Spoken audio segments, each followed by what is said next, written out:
Hello and good evening once again from Rostrevor area news bite. And even though it's only been 7 days from I was last here, what a difference a week has made.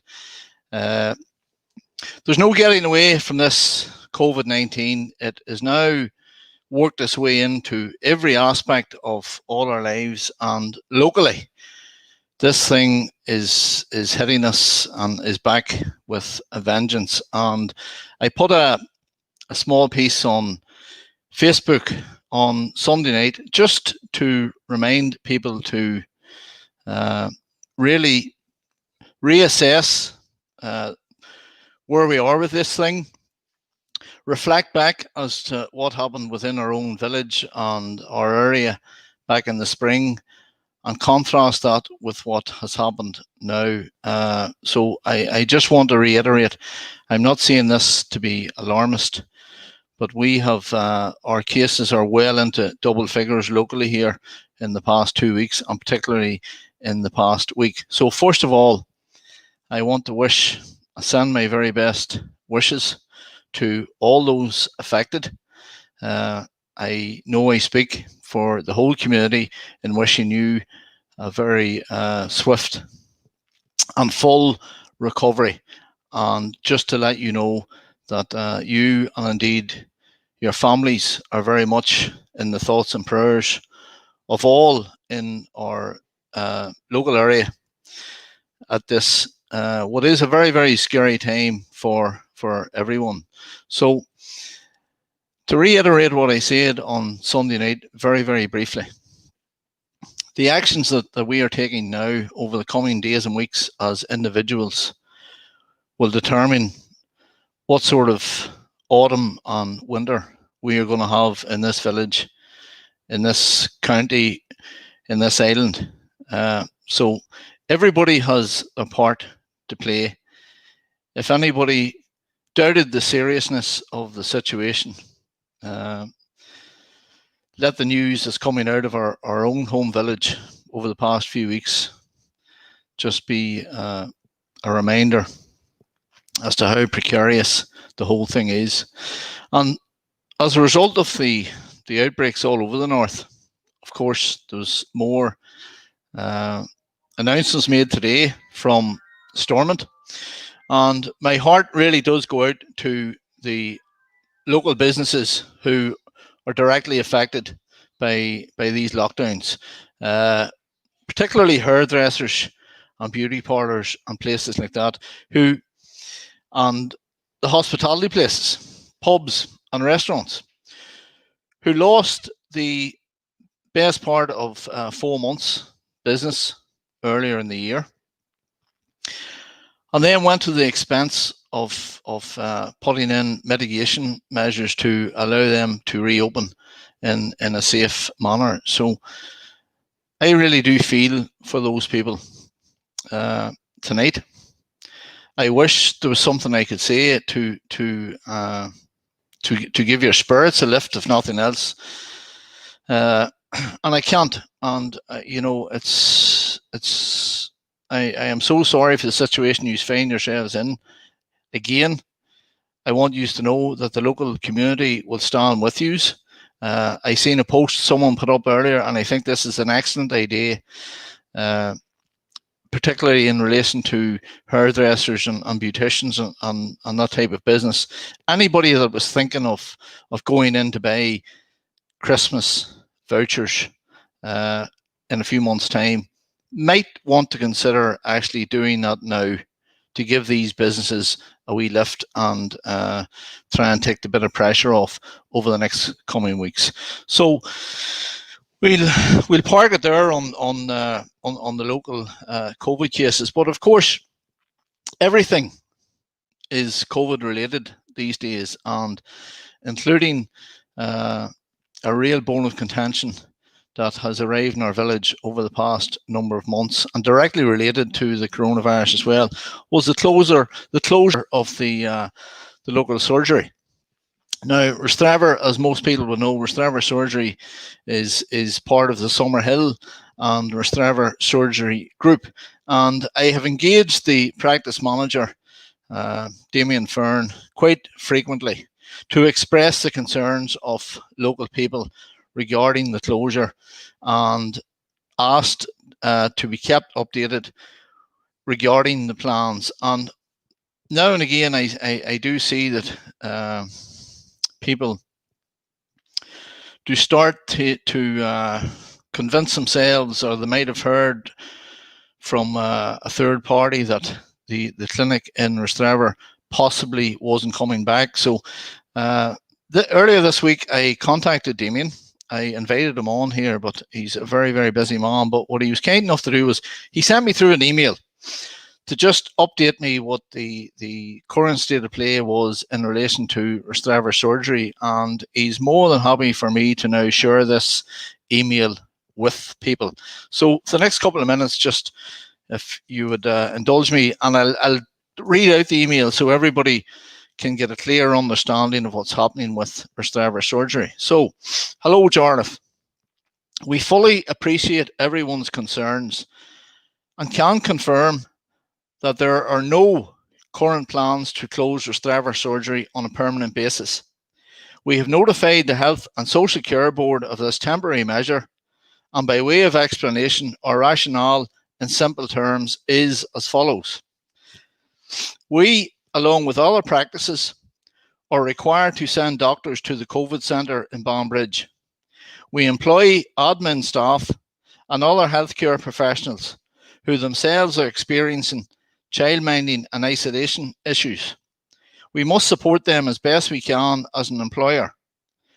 New restrictions only announced today continue to highlight the difficulties we are experiencing within healthcare.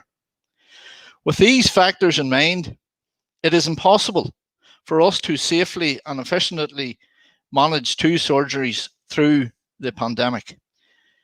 We therefore took the decision to operate centrally from Warrenpoint, which is the bigger of the 2 surgeries. Please understand that all our patients, both Warrenpoint and Rostrevor, are able to access the service in exactly the same way, i.e., all patients must ring the surgery first, and only after triage are patients seen in person if this is deemed a requirement. We appreciate patients are finding it more difficult to get through on the phone and hope that they understand this is because we are increasingly busy, especially as we move towards the winter months. Our decision to reopen Rostrevor in the future will take all these factors into consideration, along with government guidelines on social distancing. We thank all our patients for their understanding and continued support to help us through this period. Take care, Damien Fern. So there you have it, folks. Damien couldn't be any clearer than that. The closure of Rostrevor surgery is directly related to the health pandemic and the ability to put proper mitigation measures in place. Now, I will, of course, keep in touch with Damien over the coming weeks and months to be able to relay the information back to yourselves. So if anybody needs anything clarified on that, feel free to contact me directly. Now, let's lift the doom and gloom a bit, and let's go to Richie for Sembrona's GA Club Notes. Hello and welcome to Sembrona's GA Club Notes on Wednesday the 14th of October. A short summary this week, due to the fact that all of our training and matches are suspended, so there's only limited activity within the club at the moment. Firstly, our club shop held order nights last week for Christmas on Monday and Wednesday. We'd like to thank everyone who came out, followed the guidelines and submitted their orders. It proved to be a very successful evening, both Monday and Wednesday for the club, and we'd like to thank everyone for making it running smoothly. Thanks also to Deirdre and Sharon who run the shop, and to Kieran Sloan and to Pat O'Hare for providing their assistance on the nights as well. We can still take email orders up until the 19th of October with a complete form. Payment must be made by PayPal or BACS. As mentioned previously, there are a few items which are not available to order by email. All of the details are on our social media and website. Our Club Lotto results from last week were 2, 19, 27 and 28. There were three number winners receiving £35 each, who you can see on the screen now. Tomorrow night's jackpot, Thursday, the 15th of October, is £4,600. As you will have seen over the last month or so, a number of local businesses contribute to our Senior Ladies Ulster campaign. We would like to thank all of these businesses who harnessed their support to our Senior Ladies for their campaign. It is hoped that the Ulster campaign will continue in January 2021, and the ladies will begin training again whenever it is safe to do so. Senior management and senior players are pictured here with a sponsor board containing most of those businesses who sponsored the club. Our thanks to them all. Finally, tonight, a big happy birthday to 3 of our senior ladies players and minor players who celebrate their 18th birthday recently. Happy birthday to Maeve Murdoch, to Tara Brown, and to Emer Toll. Happy birthday, girls. Unfortunately, you probably weren't able to celebrate as you would usually, but thankfully the club were able to provide you with a nice cake. We hope you shared it with everyone. That's all of our club notes for this week. Thanks, Jarlath, again, and I'll see you next week. And thank you, Richie, once again for bringing us the latest news from Sembrona's club. And it would be remiss of me not to wish a happy birthday also to Pat McGrath from Forestbrook, whose birthday is today. So happy birthday to you, Pat. I hope you had a nice day. So moving on, over the past, I suppose, 5 or 6 years, I think it goes without saying, the success of the Halloween events in Rostrevor has been extraordinary, and it is a growing event year on year that actually now attracts literally hundreds and hundreds of families and brings thousands of people into our village to partake in safe, family-friendly events, and all under the supervision, of course, over the past number of years by Laura Clergan from LC Events, who led a group of dedicated community volunteers. Now, again, it has fallen victim to this pandemic. It's just we looked at different options over the past number of weeks to try and come up with something to keep the spirit going, to keep the annual festivity going, and not allow that sort of break to appear. Very, very difficult, but to come up with any idea where you are bringing people together and trying to keep them 100% safe at the same time. So unfortunately, we have had to take the decision to put a halt to the organised Halloween activities for this year. But Laura has asked me to point out that this message primarily is for the parents and is for the adults. Please don't tell your children that Halloween is cancelled. Get inventive, come up with your own ideas, go back to the traditional Halloweens that people of my generation and older grew up with. And this is the perfect year to do it. Just as everybody found different things to do from bygone eras during the first phase of the lockdown earlier in the year, this is a chance now to sort of reboot the family Halloween event for this year. But all being well, and if God spares us all, we'll be back bigger and better for next year. So and everybody just let them know that obviously the children are going to be finishing a few weeks earlier. I would plead with you, particularly the teenagers or parents of teenagers. Some of the bangers, our village, I have to say, is fairly good. It's fairly disciplined at this, and the children, by and large, are very, very respectful of their elders and their elderly neighbours and friends. But I would just ask people to be mindful of where elderly and vulnerable people are living on their own. Please don't be going about at night and letting off bangers, because just the topography of Rostrevor, and when some of these things go off at night and the echo coming back off the forest, it actually sounds like explosives and can scare the life out of vulnerable people and indeed animals. So I would ask people just to be cognizant of that over the next couple of weeks, particularly when the children are off, and everybody have a safe Halloween. Now, moving on, the policing and community safety partnership. That's this people here have given councillors 25 of these home safety packs, and I collected mine today. All councillors were being given them, and I believe all local councillors have availed of them. Now, I'm going to show you very, very briefly what's in these home safety packs. Primarily, I would like to. I have some put aside for our more senior members of our community and maybe the more vulnerable people that live on their own. I have a few packs spare, so if anybody would want one for their parents or their grandparents, or indeed somebody that lives on their own, please feel free to call me, or if you feel that somebody could avail of something like this but is not on social media, give them my phone number, which is 07710 531 815, and I will arrange to get a pack to them. Now, let me tell you what's in them.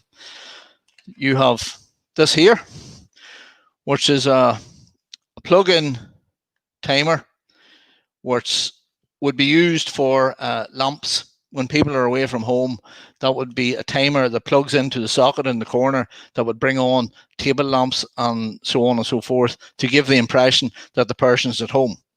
And very, very effective. Second thing is this. There's 3 things in this pack here. And first thing is the door wedge, and that's an alarmed door wedge. So you force that under the door, and anybody tries to force the door, the alarm will go off. You also have the personal alarm, which is this thing here with a torch on it and a key ring. So that's like a personal safety device if someone is out walking. And the third thing then is the window entry alarm. So this here has a sensor on it, and if someone's trying your windows, there's an alarm will go off as well. So these are all excellent deterrents. And as I can say, I have the packs available. I have quite a few already allocated, but I have some left over if anybody would want one. And finally, what's also in that pack are these here. And this here is a permanent UV marker pen, and that would be used for marking your electrical goods, televisions, or anything of any item of any value. That's a permanent UV marker, so it's not visible to the naked eye, but if stuff is stolen, this is it's much easier for the police to trace it whenever it's marked with this. So all you do is you would write your name and your phone number on the back of the item, or something like that that's going to identify you.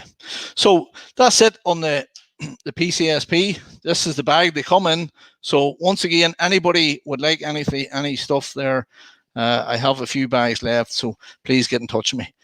Now, moving on, and I'm hoping that I'm able to get this man on the line here. In 2011, we had a new priest arrived in the village, and it's incredible to think where those 9 years have gone, certainly for me as a parishioner. And he's a man I have come to know and greatly admire in that time. And obviously quite a few of those years I have been an elected member, so I had a working relationship with Fr Kearns as well as a personal relationship. So, Cathal, have we got Fr Kearns with us? Hello, Fr. Hello, Jarlath. How are you? Hello, everyone. I'm very, very sorry for keeping you waiting. Well, that's okay. In your case, Jarlath, I'll forgive you this once. Okay. Well, listen, in less than 48 hours, you'll have completed a 9-year sentence in Rostrevor, right? So I've got off for good behaviour, have I? oh no, I'll tell you. But here, listen to me. I want you to. I'm going to ask you. I'm going to ask you a few specific things tonight, right? But the first thing I Okay. want to ask you is your first impressions when you arrived in 2011. How familiar were you with the place? Because I knew you had been to Mournpoint previously. So, I suppose I was largely unfamiliar with Rostrevor as a community and a parish, because I was literally only in the door in Mournpoint only 2 years. So I was only just getting to know and settle there. I mean, Rostrevor was a place that, as a child, we would have stopped, say, at one of the lay-bys for a picnic on a Sunday kind of thing. It was always a okay. beautiful place at the foot of the mountains and so on and so forth. But my knowledge of Rostrevor beyond that was kind of nearly non-existent and so on and so forth.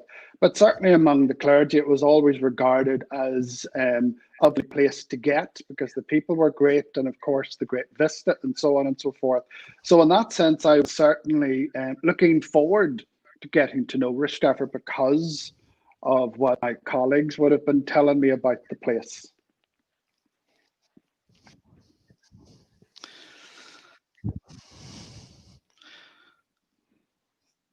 Paul, I think no. Are you back? You're back with us. Are you back with us? Yes, I did. Did I leave? Oh, right. Okay. No, you left there for 5 seconds. Oh, right. I was starting to work up a sweat. Well, Oh, here, dear. listen to this here. Now, I remember you telling me that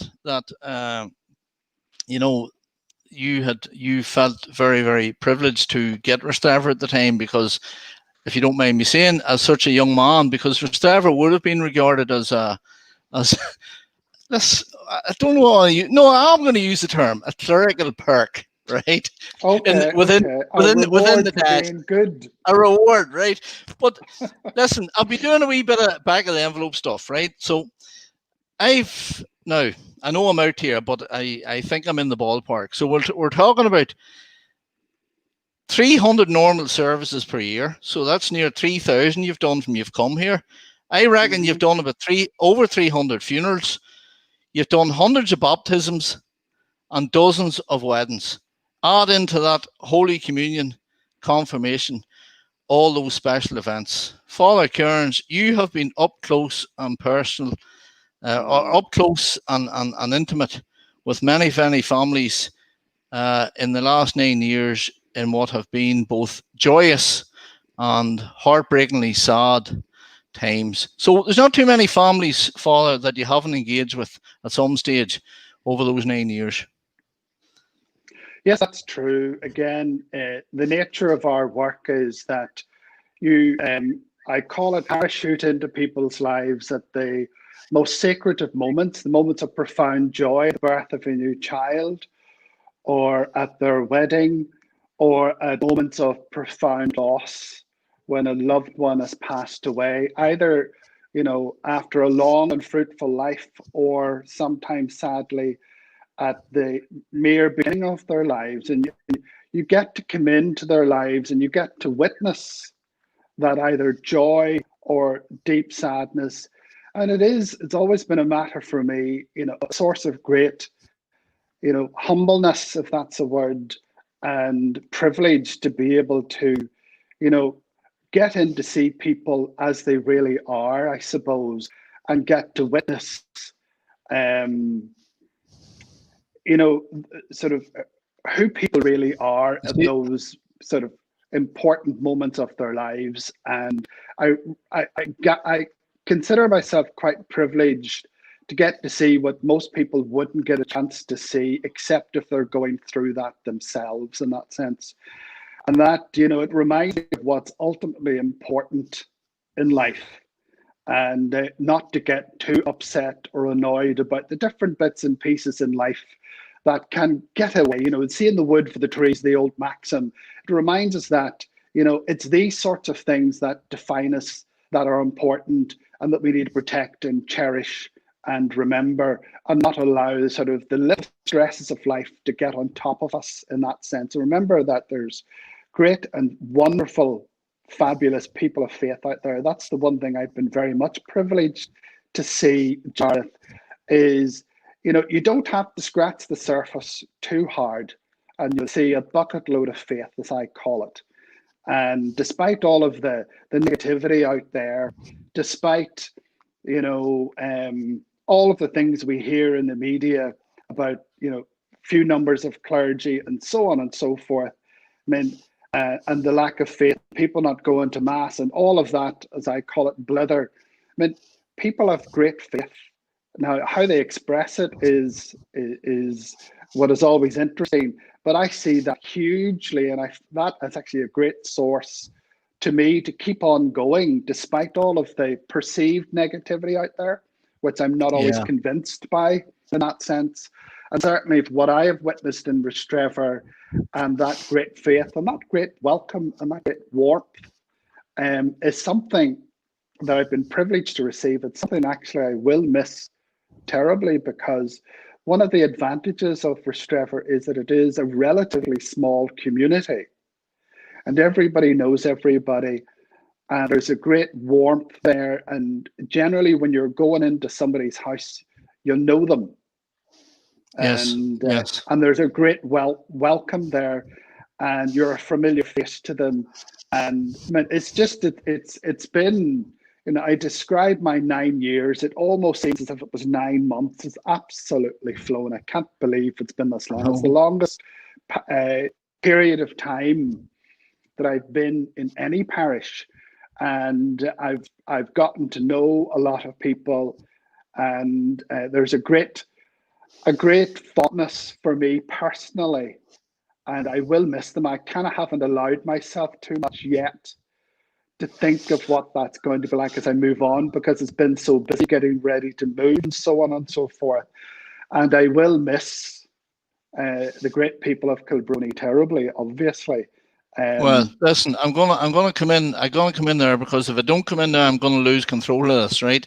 Okay. You talked about the warmth, right? And the warmth is starting to come through there on Facebook messages. I don't know why you'd got the chance to see it there. There was best wishes there from Anita Boyle, thanking you for all you've done and good luck and more in point. From my own wife, Rosemary, is wishing you all the best, and from Natasha Corbett. So I just tell people, send in your messages here. There's Catherine McNally as well. Paul, you can read them, can you? I can, yes, I'm reading them. Right. Yes, absolutely. Well, that's you know what, that's lovely to see that coming through. So I'll see it to anybody out there that is watching. Keep sending them in here. We'll try and keep Father on the line here for another 10 minutes.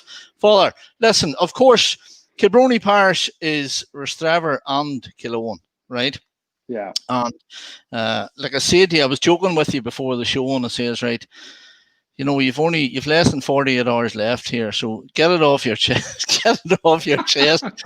what you've always wanted to say. So tell me what you like about the parish and your dislikes. Oh goodness, I don't know if I have any dislikes in that sense. It's dangerous saying that as well, Jarlath. And we just have to watch the local politicians, and when they're plugging the look at votes all the time, maybe. No, I'm kidding. Well, look, the most obvious thing of all about Rostrevor and Killowen is the view. Stunning and spectacular. Like, whenever my different priest friends and colleagues from across Ireland have visited, I've been most visited I've ever been in any of the parishes, because the view and the place is just stunning and wonderful. But what people don't get, because that's, what is obvious, but what you don't get is, as I talked about, is that warmth, knowing everybody. All you have to do is walk down the street, and it could take, if you go down for a pint of milk or something, it might take a half an hour to get back up again, because you're talking this one and that one and all the rest of it. And Rostrevor and Killowen, and Warren Point too, is, as I know already because I've been there, is a place that's like that, where you feel wanted and welcomed and valued and supported, and and in that sense, although I'm sad to be leaving Rostrevor, I'm only going next door, and certainly whenever Father Mooney might be away on holidays or something, I will be getting first dibs and coming back to cover and seeing everybody and so on and so forth. So in that sense, I'm sad, but yet not too sad, because I could easily have been going to the far end of the diocese in that sense. But certainly it's the warmth of the people. That's the key. And one of the things that struck me was the first funeral in the lockdown in March time there. And because only 10 people go into mass for the funeral, that was very difficult on families and all of those who want to show their solidarity and prayer and support. And yet, as we went up to the graveyard, all along the road was all of the various different people coming out of their houses and their avenues and paying tribute. And each one I knew, and I kept thinking, I haven't seen so-and-so for a while and this one for a while. And actually it melted my heart. It actually sort of hit me hard. Then I said, God, I haven't seen all of these people in ages that you would see at Mass all the time, or around in the streets or whatever it was. And it was that great familiarity and that warmth. And you knew, you put it this way, I felt loved here. And it was very palpable in that sense. And I just want to acknowledge and pay tribute to the great people of the parish of Kilbrony for making me sad at leaving, put it that way. Well, as you say, thankfully you're not going too far away. Listen, and it's very nice of you to be saying such kind things about our village and our parish. I see a few more. There's a few more best wishes coming in there from Philip Hughes, from Kiva Parr, and from Ula McClelland, of course, on behalf of her mum and dad as well. And there's our Marion tuning in from New York, Father. Look, wishing you all the best as well.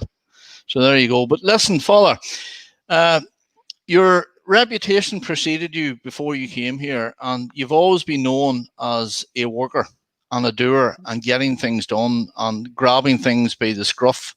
So I want you to sort of tell me and tell everybody else here your proudest achievement within the village in the term you're here. That's easy. When I arrived, and it's to do principally with the school, St. Brona's, which was in its difficulties everybody was aware of, and so on and so forth.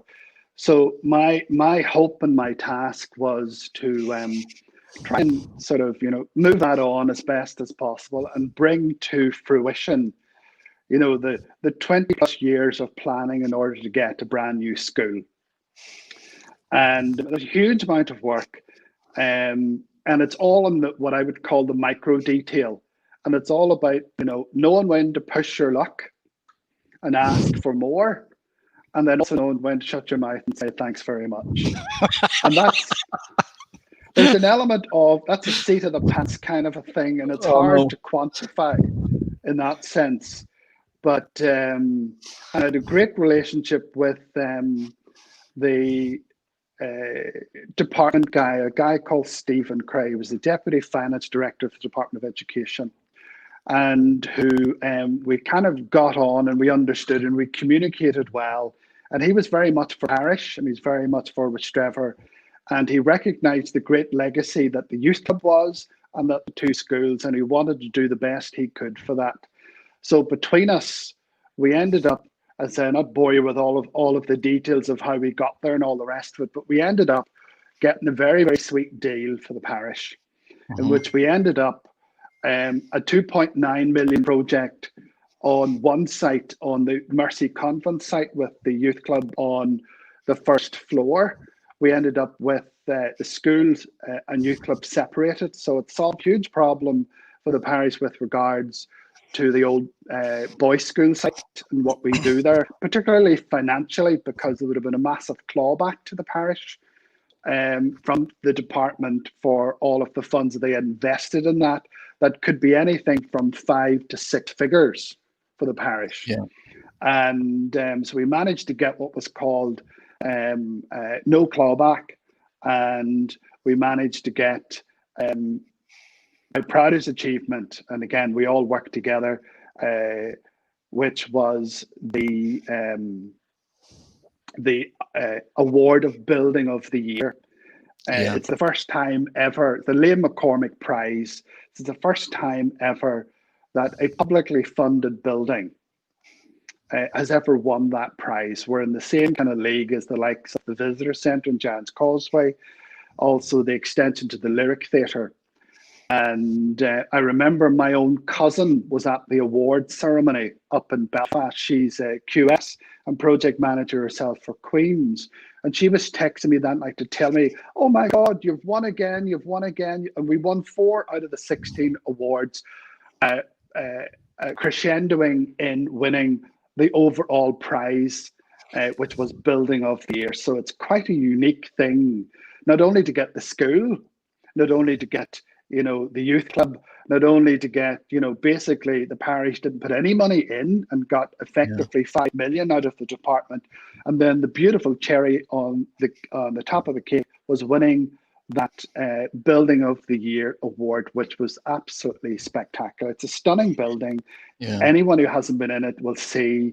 And it was a simple idea and brief that I gave to the architects. I said, as you come down the Kilbrony Road, the old school, for those who remember, will remember that it wasn't the prettiest at all. And I said, you're at the back, you have the mountain behind, you have Kilbrony Park, you have the sea, and then you've also got the back of a Grade 1 listed building in the form of St Mary's Star of the Sea. And I said, what I would like to see is that visually it'd be a low impact building, and therefore kind of allowing the mountain and the park behind to sort of take precedence and then settle into the mountain and be looking very green, but also done in such a way that the back vista of the church would also kind of set out more because it is Grade 1 listed. It's cut stone the whole way round, which gives it its listed status. And the architects came up with the design that they did, that it kind of bed into the mountain with the sedum roof, with even little holes above the library for swallows to go into. It's a very ecological building with reuse of water, all of these sorts of things. And plus architecture. One of the things I said to the architects was, I don't want to see a square box, because these are primary school kids.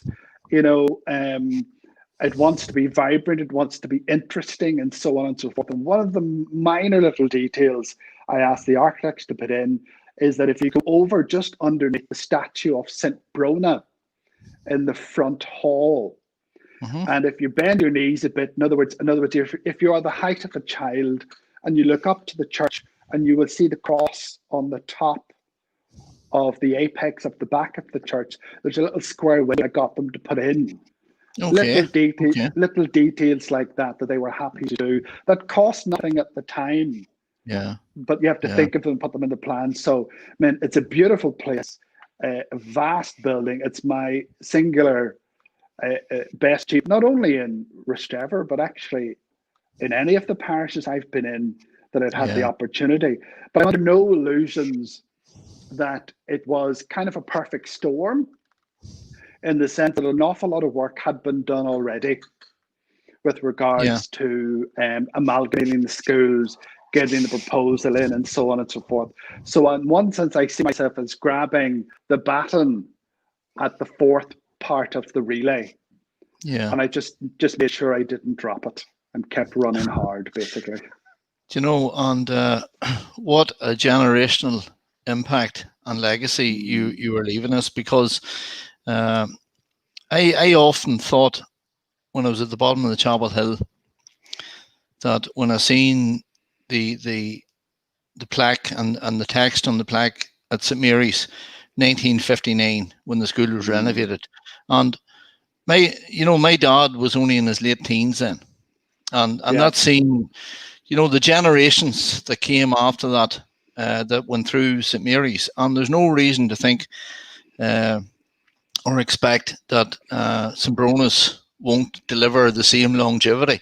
So in that sense, Father, there's not a family in this parish who has had any connection to the school or will do in the future, maybe new parents with new children. You know, this is what you have left us, and I have said this to you many times, and I've said it to other people so many times. I know, because I seen you in action behind the scenes, and I can, you know, what a legacy you have left, and we are so indebted to you for that. And just touching briefly on the architectural award, and I'm probably among this group, we probably didn't actually fully appreciate the significance of that at the time. It's only there when you mentioned the Giants Causeway Visitor Centre and things like that we've all heard about and read about. So I certainly have to apologise for that. The significance of that probably even went over my head, or I was distracted with something else at the time. We actually won on the night. We won 4 awards out of a total of 16 available right across all of the new builds across Northern Ireland, irregardless, be it residential, be it commercial, be it, you know, civic or whatever it is. We won best architect, we won best design, we won most ecological and sustainable building, and then we won the big one, which was the building of the year, which was the overall prize. And it was all in the detail of the design, but it was also, you know, the engagement of the boys and girls of the Bronas Primary School, and in their explanation and in their presentation of it. So, you know, John Gallagher, the principal of St. Bronas, and also all the staff were hugely involved in doing all of that. So that pushed us over the edge. So as I call it, the perfect storm, a fantastic site, conservation area. The department got on board with the creative vision that we came up with. The boys and girls and the staff all got on board, and so on and so forth. And it happened. And now there was a lot of things against us. Time was against us because, you know, the funding window was due to end at the end of March 16. So we had to push really hard. There was a particular planning issue, if you remember, at the end of October, November of 15 that we had to push hard on. And I remember coming to you and asking for, you know, what do we need to do? What hoops do we need to jump through? We need to get this done, because you can't risk it not getting on site and started before the end of March 16 in order to secure the funding, because once it's secured, it's locked in, and then it can't be taken away. But we really had to push and drive very hard to do that. So so it was vital that we were able to do that, and we had your support, and it supported many people in the village, which was great. No problem. Listen, just a few more best wishes there from that had flashed up from Karen Clerkin, from Kursla Sloan, from Miriam Alfie Core, and from Fiona O'Mara and the Clerkin family. And there's another one from Yvonne Chambers. Good luck, Father Kearns. There, you can read that, Father. So it's nice to see that coming through. Now, Father, so we talked about your proudest achievements and your most satisfying accomplishments, but the flip side of that, if you had had more time, the unfinished business, what are you disappointed, or if that's the right word to use, or dissatisfied that you didn't get over the line? Well, that's kind of obvious in the sense that it's the convent hall that has yet to be finished. We're still waiting on diocesan approval and so on and so forth. We're nearly there in the sense that we now have the funds. The whole COVID pandemic has kind of slowed it down, and so nothing's really happened this year. So the plans are ready. The plan is through, you know, from planning, and it's just a matter of approval from the diocese and then crack it on. So it won't take much to get it going in that sense. And plus, the diocese itself has been in difficulties with regards to leadership and so on and so forth, and a change of leadership and so on and so forth. And that, unfortunately, whether I like it or not, kicked that ball down the road a bit and caused yet further delay and so on and so forth. But it certainly wasn't for the want of my beating about it at the diocesan level, at least anyway. But it wouldn't take much to get going and so on and so forth. The other thing then is just to finish off with the community association into the remaining St Mary's boys' school building. So we're just waiting on the fire alarm, which wasn't spec'd by the class for some bizarre reason. That just needs to get finished. But again, everything that was ready to go in February. And again, it sort of slowed down. So as soon as that goes in, it's ready to be handed over in that sense, you know. Well, listen, but those are the two minor things that never got quite finished. Well, sure, everything will be finished in time, hopefully. We haven't too much longer to wait there. We waited long enough for the school, and it finally came. Listen, of course, you are only going next door to Warren Point and Bourne. You're taking hold of the reins in there. A much bigger parish. But listen, before you come back in there, somebody has texted me there, right?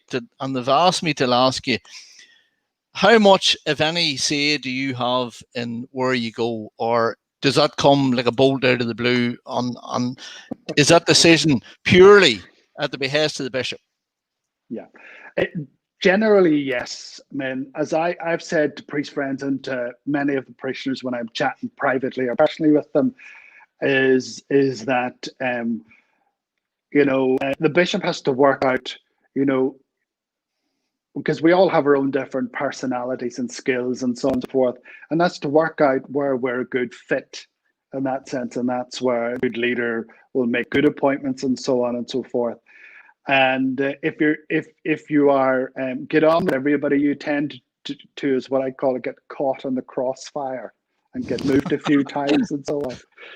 And but technically,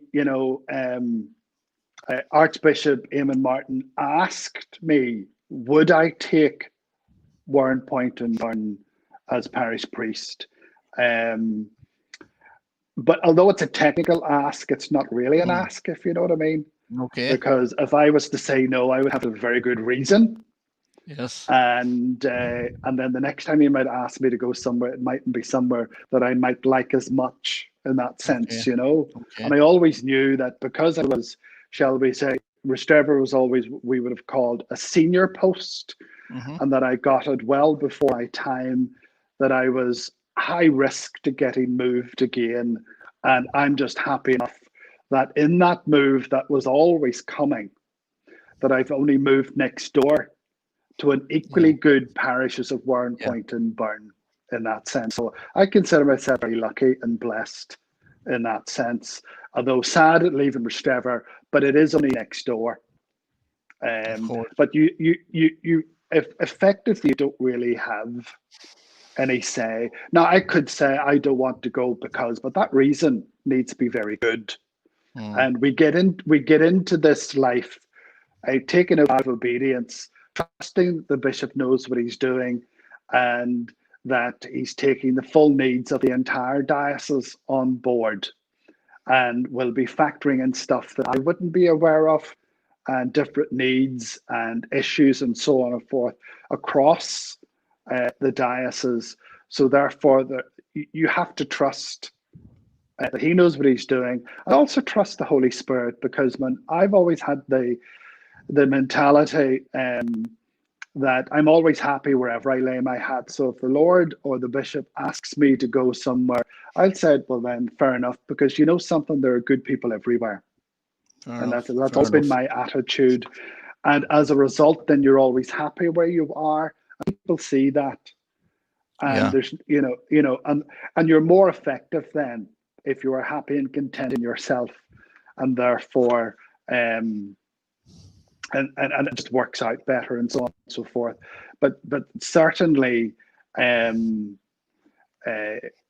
didn't have a good enough reason to say no. I'm saying I like Rostrevor too much. I don't want to leave him because the rate wouldn't be countenanced as a good enough reason to say no. I'd like to say that in that sense. I understand that. Well, I'm just thinking there when you're saying, do you see now Warren Point and Bourne? Will that be your? That'll be it. There'll be no more moves for you, sure there not after that. I don't have a crystal ball, Jarlath. Who knows? Yeah.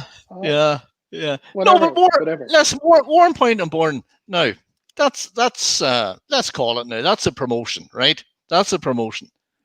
Absolutely Okay. is, and it's a much bigger undertaking, right? Now you said there that the bishop will always try and fit the right person with the right job. So Yeah. that's reflective of obviously of the esteem in which you're held within the diocese, Father. Okay. I mean, us in certainly in clerical circles, among my own priest friends and all the rest, will determine, whether or not you get a promotion, or depending on whether you have a curate to command. Okay. And that's I'm joking, by the way. Oh, you've ticked that box. You've ticked that box. Well, I've actually ended up with a curate. I was quite surprised. We have Father Christoph, who is one of the Polish priests from Newry, is moving as a curate at one point in Bern, but he lives in Bern, but he'll be helping in both as will I and all the rest of it. So, maybe that is seen as a promotion. I don't know. Warrenpoint, Bern are both lovely parishes. They would be desirable among clergy in that sense, as would Rostrevor. Yeah. And so I've ended up with the curate as well. Plus, man, I have the hardest working priest in the diocese. They're available, living in Warrenpoint, albeit retired. Available, I am sure, Canon Kearney, who is just a force of nature, incredible man. And I certainly want to acknowledge to you and to all those who are watching the incredible work and legacy that Canon Kearney has achieved over the past 22 years in Warrenpoint. Truly phenomenal, absolutely. And I know he's finding leaving tough, and my heart goes out to him, but he will be very welcomed back, and I will use and avail of his ability and talent and time and work ethic in as much as he would like to offer that. Absolutely. Yeah. Well, that's very nice of you to say so. He's definitely one of a kind, and I certainly would like to wish him a long and happy and well earned rest and retirement. But that's very nice of you to mention him. Father, go ahead. Just on a joking side, somebody said to me at one point, "Father, you're going to have very big shoes to fill," and I quipped and said, I said, "Sure, I actually think we wear the same size of shoe." Oh, very good, very good. So Listen, I might borrow shoes, maybe. You said there a few minutes ago, you personally are sad to go. We, of course, are sad to see you go. Now, I happened to be in the chapel last Saturday night, and I don't want to embarrass you here, but Rosemary said to me, "Did you see such and such?" There was actually a couple of people got quite emotional when you were talking on the altar, saying your formal goodbye. So, again, that I suppose just goes to highlight the esteem in which you were held in Rostrevor. I personally, you're somebody I'm very, very fond of. I enjoyed working with you, and I always enjoyed your company. So we will be sad to see you go as well. On behalf of our community, I can tell you that that feeling would be universally shared within Rostrevor and Killone. So your replacement, Father Des Mooney. Yes, Father, what tips have you given them, or what can we expect? I just told him that if he's not sure about anything, give me a call and I'll tell him what to do. I don't know if that'll work, but anyway, I tried it anyway. So, no, right. I think Des is looking forward to coming to Rostrevor, because the reputation of Rostrevor precedes it, certainly among our clerical circles and so on and so forth. And I think he'll get on well. He's a musical guy. He plays the organ. He's a jolly kind of a character, and so on and so forth. And I think he'll fit just right in, absolutely. Because again, I would call Rostrevor is one of those obvious parishes in our diocese that is hugely priest-friendly, very welcoming, and all the rest of it.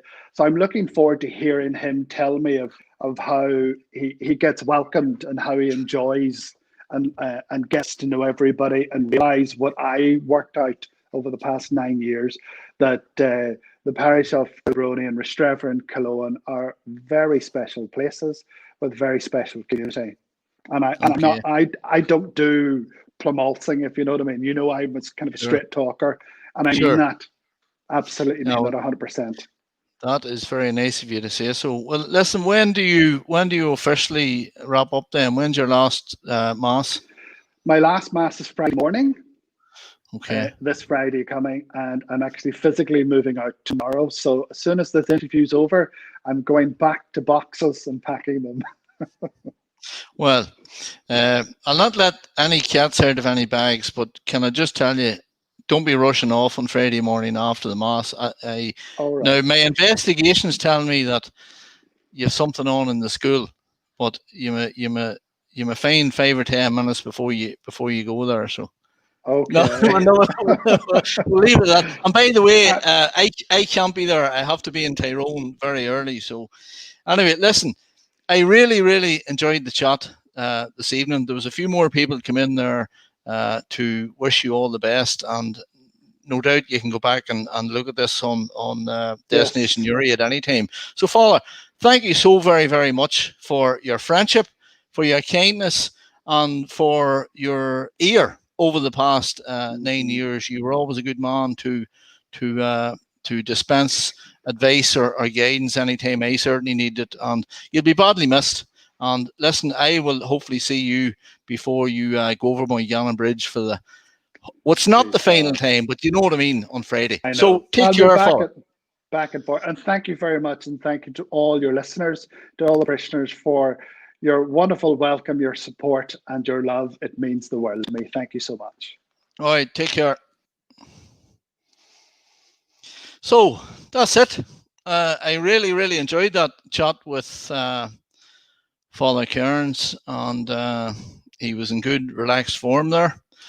He's delighted that he's not going too far, and I know he will be a very happy man on Moran Point, and just leaves me to wish Father Des Mooney a very warm welcome to Kilbrony Parish, and we hope he has an enjoyable time here, every bit as much as Fr Kearns clearly did in his 9 years. So we leave it at that, Cathal, for this week. Once again, anybody has anything they want me to call out going forward next week, birthdays or anything like that, please get in touch with me.